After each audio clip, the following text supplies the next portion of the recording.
Going across to Srinjoy now for a quick update. Srinjoy, good morning to you. A very successful G7 summit in Munich in Germany. Thereafter, a day-long visit to the UAE. India-UAE relations have been good. And the Prime Minister also will be participating in the I2U2 summit that will be happening later in July.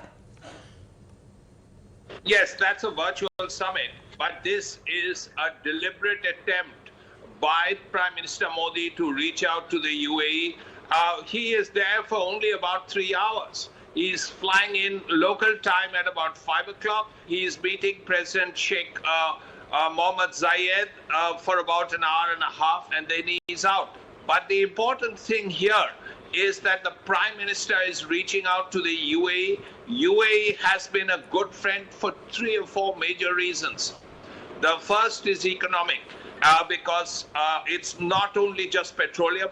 Hundreds and thousands of Indians live and work in the UAE. That should not be forgotten. And that is a primary concern to India. Secondly, this matter of the Prophet and all these remarks. The point India is making is that, look here, we have very good friends in the Middle East. They will continue to be our friends regardless of what anybody says. And they are loyal friends, and we are very loyal to them. That's the second reason. The third, of course, as you rightly said, is strategic.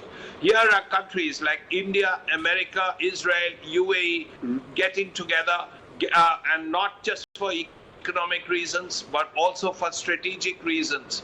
And this will really be a forerunner, a beginning of that meeting. Because that is a critical meeting that is coming up next month. But well, before the Prime Minister only cementing ties with the UAE with this day-long visit. It's of a few hours there that he will be spending in the UAE, and he will be expressing his grief over passing away of their leader. For the moment, Srinjoy, thanks very much for joining in. Morning News continues after a short break.